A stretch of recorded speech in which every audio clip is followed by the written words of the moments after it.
Hi friends, आज मैं आप सबके साथ मेरी फर्स्ट डिलीवरी का एक्सपीरियंस शेयर करना चाहती हूँ। मेरी शादी फरवरी 9, 2017 में हुई। पूरे 1.5 साल के बाद मैं प्रेग्नेंट हुई और मेरी प्रेगनेंसी जर्नी बहुत डिफ़िकल्ट थी। हर एक महीना बहुत मुश्किल से गुजर रहा था और पूरे 9 मंथ्स मुझे कुछ ना कुछ प्रॉब्लम फेस करना पड़ रहा था। पहले 3 महीने इतनी वांटिंग समझ नहीं आ रहा था क्या करूं। प्राइवेट से गवर्नमेंट से सब जगह की दवाइयाँ लाकर खा चुकी हूँ मैं, लेकिन थक गई थी उल्टियाँ कर कर के। पानी भी पी रही तो उल्टी हो जा रही, मॉर्निंग होते कि उल्टी, सोए सोए तक उल्टी, वॉशरूम करने गए तक उल्टी। समझ में नहीं आ रहा था क्या करना। ग्लूकोज चढ़ाने की हालत में आ चुकी थी मैं। जैसे तैसे 3 महीने निकल गए। 4th मंथ में एंटर होते कि मेरी और एक नवी प्रॉब्लम मेरे को आ गई, कॉन्स्टिपेशन की। अब मैं खा रही हूँ नहीं तो मोशंस कहाँ से आएगा। इतना कॉन्स्टिपेशन, 8-9 दिन मेरे पेट में दर्द रहता था। मैं हॉस्पिटल को भी गई, डॉक्टर बोलते थे खाओ खाओ, खाएंगे तो ही वॉशरूम आएगा, बाथरूम आएगा, लेकिन मेरे से कुछ भी नहीं खाया जा रहा था। और कॉन्स्टिपेशन बहुत डेंजर हो गया था मेरे को कॉन्स्टिपेशन। ना मम्मी कने जा सकती थी, मम्मी का घर दूर है, और ना सास कने जा सकती थी। मैं घर में मैं अकेले सोच कर फोन में सर्च कर पागल होते जा। जैसे तैसे कॉन्स्टिपेशन स्लो होते गया और मेरा फर्स्ट ट्राइमेस्टर खत्म होने के टाइम पे डॉक्टर मुझे कुछ टेस्ट और स्कैनिंग कराने के लिए बोले। फिर मैं मेरे टेस्ट और स्कैनिंग करा के डॉक्टर कने गई। डॉक्टर ने कहा कि मुझे थायराइड हो गया। वो सुनते कि मैं शॉक हो गई। मेरे ये 2 प्रॉब्लम्स कम थे जो मुझे थायराइड भी हो गया, और मैं सोच के और भी टेंशन लेने लगी। थायराइड का 1 मंथ का डोज डॉक्टर ने दिया था। 1 मंथ के बाद फिर से मेरा एक थायराइड टेस्ट था। नेक्स्ट मंथ मैंने थायराइड टेस्ट करा कर अपने डॉक्टर से चेकअप के लिए गई, और डॉक्टर ने कहा था कि मेरा थायराइड कम हो गया। जब मैं बहुत खुश हो गई थी। अब मैं हमारे मम्मी के घर से हमारे घर पे आ जा रही थी, क्योंकि मैं जहाँ दिखा रही थी वो क्लिनिक हमारे मम्मी के घर के पास था। हर महीने वहीं मैं अपना चेकअप करा रही थी। वो क्लिनिक में सिर्फ चेकअप 7 मंथ तक ही होता। फिर डॉक्टर बोलते कि आप अपने अकॉर्डिंग कौन से भी हॉस्पिटल में डिलीवरी करा लीजिए, मैं ये 7 मंथ तक ही चेकअप करती हूँ। फिर मैं अपने मम्मी और अपने पापा से डिस्कस करके 3-4 हॉस्पिटल्स फाइनल करती हूँ। उसके बाद मैं अपने घर आकर अपने पति को बोलती हूँ कि देखो, मैं ये हॉस्पिटल्स हमारे मम्मी से पूछ के आई, यहाँ हम डिलीवरी करा सकते। लेकिन हमारे हस्बैंड बोले नहीं, वो बहुत दूर हो जा रहा अपन को, मैं यहाँ पर एक हॉस्पिटल अच्छा है, मैं मालूम करके तुमको बोलती हूँ, बोल के हमारे हस्बैंड बोले। चलो, हस्बैंड जी बोल रहे हैं ना, ठीक है, मैं वही हॉस्पिटल में चेकअप करा। फ्रेंड्स, मैं यहाँ आपको एक बात इम्पॉर्टेंट बोलना चाहती हूँ। जो भी लेडीज़ मेरे व्लॉग्स देख रहे, मेरे वीडियो देख रहे, वो प्रेग्नेंट हो या आपके कोई रिलेटिव्स में प्रेग्नेंट हो, तो उनके लिए एक अच्छा इम्पॉर्टेंट मैसेज है कि अब जो भी हॉस्पिटल सेलेक्ट करते उसके बारे में आसपास किसी से मालूम कीजिए कि वो हॉस्पिटल कैसा है, वहाँ के डॉक्टर्स कैसे हैं। यहाँ मुझसे बहुत बड़ी गलती हो गई। हम लोगों ने वो उस हॉस्पिटल के बारे में कुछ भी नहीं पता किया था और आँख मूंझकर उन पे विश्वास कर दिया। यहीं पर वो डॉक्टर्स ने मेरी डिलीवरी बहुत डिफ़िकल्ट करके मेरी बच्ची को मौत के मुंह में ला दिए थे उन लोगों ने। जिस हॉस्पिटल में हम हमारी डिलीवरी के लिए प्लान करके गए थे, उस हॉस्पिटल में सिर्फ डिलीवरी के लिए 2 ही डॉक्टर थे और नर्सेस भी 4 ही थे, ना कोई जूनियर डॉक्टर्स ना और कोई सीनियर डॉक्टर्स थे। और वहाँ पर एक अजीब सा रूल था कि डॉक्टर, जो लेडीज़ डॉक्टर मुझे देख रहे थे और थोड़े पेशेंट्स को देख रहे थे, वो रात के 11 बजे से सुबह के 4 बजे तक चेकअप करते थे। उन्होंने मॉर्निंग पूरा शिफ्ट्स थे उनके, अलग अलग हॉस्पिटल्स में उनके शिफ्ट्स होने के बाद 11 बजे वो हमारे हॉस्पिटल आते थे। हम लोग फ़ोन पर भी टोकन नहीं ले सकते थे। हॉस्पिटल में जाकर टोकन लेकर लाइन में बैठना पड़ता था रात भर। न दिन में नींद आती थी, ना रात में चैन। उन्होंने कहा था कि 8th मंथ में 2 बार चेकअप के लिए आना और 9th मंथ में एवरी वीक चेकअप के लिए आना। पर टेस्ट, ब्लड टेस्ट, स्कैनिंगों के लिए हमको बहुत बार जाना पड़ता था और हमारे हस्बैंड को भी बहुत गुस्सा आती थी।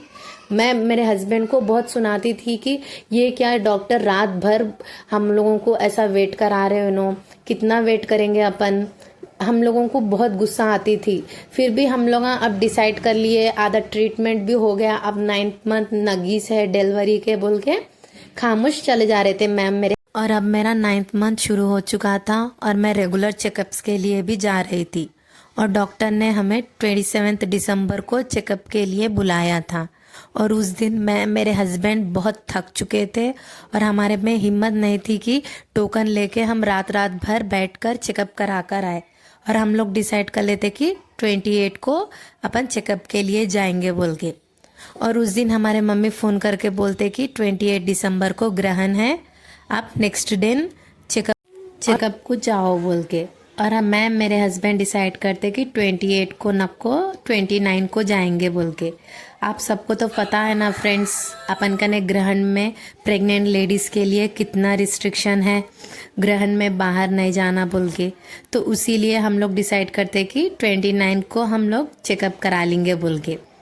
और 29 को संडे था। उस दिन हमारे हस्बैंड ने मटन लेकर आए थे और मैं उसकी बिरयानी बनाई थी, मटन बिरयानी और ब्रेन फ्राई, चपाती खाना बनाकर मैं पेट भर खा ली थी।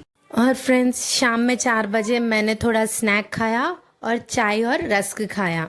और 4:30 के अराउंड मुझे लाइट सा पेन फील हुआ, लेकिन मैं समझ नहीं पा रही थी कि ये डिलीवरी पेन है या फॉल्स पेन है।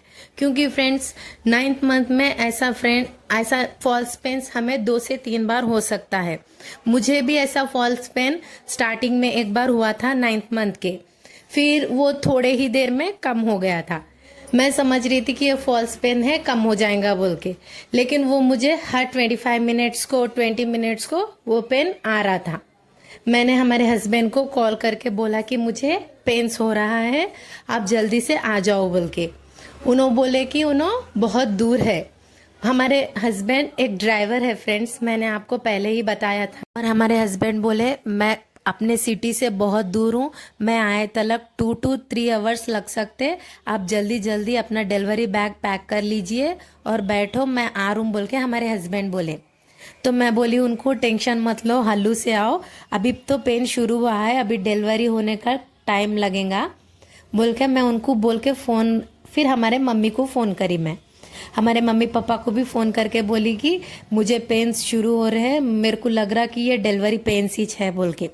हमारे मम्मी ने वीडियो कॉल किया और उन्होंने बोले कि रिलैक्स रहो, अपना बैग पैक कर लो, कॉफ़ी बना लो और रिलैक्स माइंड रखो, टेंशन मत लो, अपने भगवान को याद करो, माता को याद करो बोल के हमारे मम्मी सपोर्ट कर रहे थे मेरे को। क्योंकि मैं उनसे बहुत दूर थी और हमारी सास का घर भी दूर है हमारे घर से।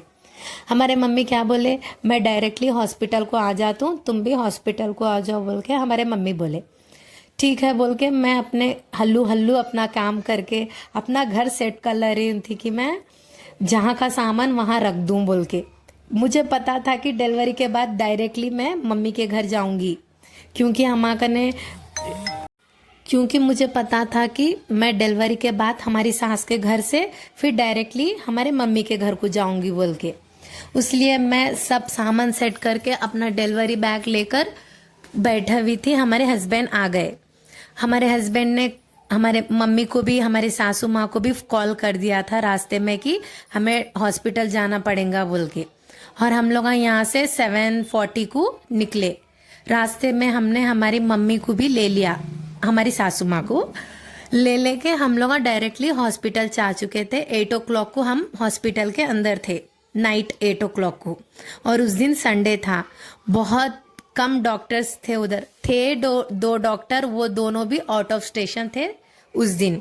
क्योंकि फ्रेंड दिसंबर का महीना था, क्रिसमस और न्यू ईयर था, सब लोग वेकेशंस मना रहे थे। और वो एक ऐसा हॉस्पिटल था कि उधर कुछ भी नहीं था, मतलब एक डिलीवरी के रूम के बाहर छोटे बच्चों के डॉक्टर को रहना चाहिए, पीरियाडिशन को, और उस हॉस्पिटल में पीरियाडिशन ही नहीं है। और छोटा डिलीवरी हुआ सो बेबी को भी वो लोग ही ट्रीट कर रहे हैं।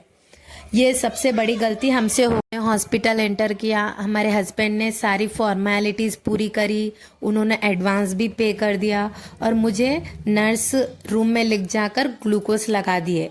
और उन्होंने डॉक्टर को भी फ़ोन कर दिया था कि आपके पेशेंट को डिलीवरी पेन्स शुरू हो चुके हैं और वो फोन में कनेक्टेड थे डॉक्टर से। डॉक्टर बोले कि मैं नगी चीज हूँ, मैं आ जाऊंगी 1-2 घंटे में, आप उन्हें रूम में शिफ्ट कर दीजिए बोल के वो नो बोल दिए थे। मेरे साथ और एक पेशेंट भी थी, एक मुस्लिम पेशेंट भी थे। हम दोनों का स्टेज सेम था, उन्हें भी पेन्स आ रहे थे और मुझे भी पेन्स आ रहे थे। ये मेरी फर्स्ट प्रेगनेंसी थी फ्रेंड्स। मुझे नहीं पता था कि आगे क्या होने वाला है मेरे साथ। ना मैं पूरे 9 मंथ्स में मुझे कुछ नहीं समझ में आ रहा था क्या करना क्या नहीं। सब कुछ मैं अपने ओन से ही कर रही थी और मेरे डिलीवरी के टाइम इतनी बड़ी प्रॉब्लम होती बोल के मैं नहीं समझी फ्रेंड्स। इसीलिए मैं ये वीडियो डाल रही हूँ कि आप कोई भी प्रेग्नेंट या आपके फैमिली में कोई भी प्रेग्नेंट हो तो उनको ये मैसेज मिल सके कि मेरे वीडियो द्वारा वो भी ऐसी गलती ना करे जो गलती मैंने और मेरे हस्बैंड ने करी थी। हमसे इतनी बड़ी भूल हो चुकी थी कि अब हम उसे क्लियर भी नहीं कर सक रहे थे। वो हॉस्पिटल ऐसा हॉस्पिटल था कि वहां पर मेरी बेटी बचकर बाहर नहीं निकली फ्रेंड्स। हम लोगों को इतना टफेस्ट सिचुएशन में डाल दिया था उस हॉस्पिटल में कि हम ना कुछ कर पा रहे थे। हमारे हस्बैंड ने रिस्क लेकर मेरी बेटी को आज जिंदा रखा। आप सबके सामने मेरी बेटी आज 7 इयर्स की हो चुकी है और इनकी डिलीवरी के टाइम पे कितनी बड़ी प्रॉब्लम ये डॉक्टर ने क्रिएट कर दी थी मेरी, आप सबको मैं नेक्स्ट वीडियो में बताऊंगी फ्रेंड्स। कहीं कोई फुल तो ये वीडियो बहुत लॉन्ग हो चुका है और मैं ट्राई करूंगी कि नेक्स्ट वीडियो में मैं अपना फेस रिवील करके डायरेक्ट फेस से व्लॉग करूं। मुझे ऐसे कंफर्टेबल तो नहीं लगता लेकिन मैं ट्राई करूंगी फ्रेंड्स। थैंक यू फ्रेंड्स मेरा ये वीडियो देखने के लिए और नेक्स्ट वीडियो में बहुत इन्फॉर्मेशन मैं आपको बताऊंगी। आप सब प्लीज वेट करना, वॉच करना फ्रेंड्स।